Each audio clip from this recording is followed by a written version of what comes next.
सुखदुःखे समे कृत्वा लाभालाभौ जयाजयौ ततो युद्धाय युज्यसुनैव पापमवाप्स्यसि। सुख अथवा दुःख, लाभ अथवा हानी, जय अथवा पराजय याचा विचार न करता तू युद्धासाठी म्हणून युद्ध कर. असे केल्याने तुला पाप लागणार नाही. तात्पर्य भगवान श्रीकृष्ण अर्जुनाला सांगतात की अर्जुनाने युद्धासाठी म्हणून युद्ध करावे, कारण ही त्यांची इच्छा आहे.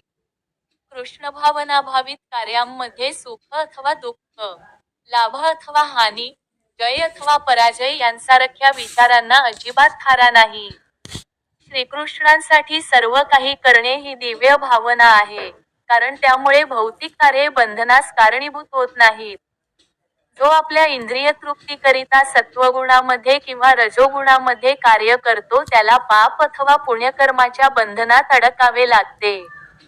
पण ज्या व्यक्तीने कृष्णभावनाभावित कार्यामध्ये स्वतःला संपूर्णपणे समर्पित केले आहे त्याला, सामान्यतया कर्म करणाऱ्या मनुष्याप्रमाणे, कोणाच्याही बंधनात राहावे लागत नाही किंवा तो कोणाचा ऋणीही राहत नाही.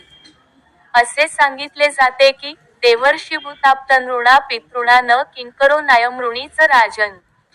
सर्वात्मना या शरण शरण्य गतो मुकुंद परिहृत्य कर्तम.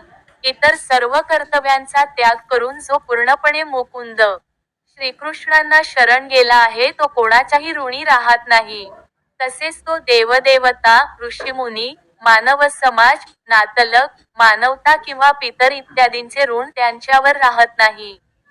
श्रीमद्भागवत 11:5-41 हा संकेत श्रीकृष्णांनी अर्जुनाला अप्रत्यक्षपणे या श्लोकात दिला आहे आणि याचे अधिक स्पष्ट वर्णन पुढील श्लोकात केले जाईल. दररोज भगवद्गीतेचे श्लोक मराठीत ऐकण्यासाठी सबस्क्राईब करा.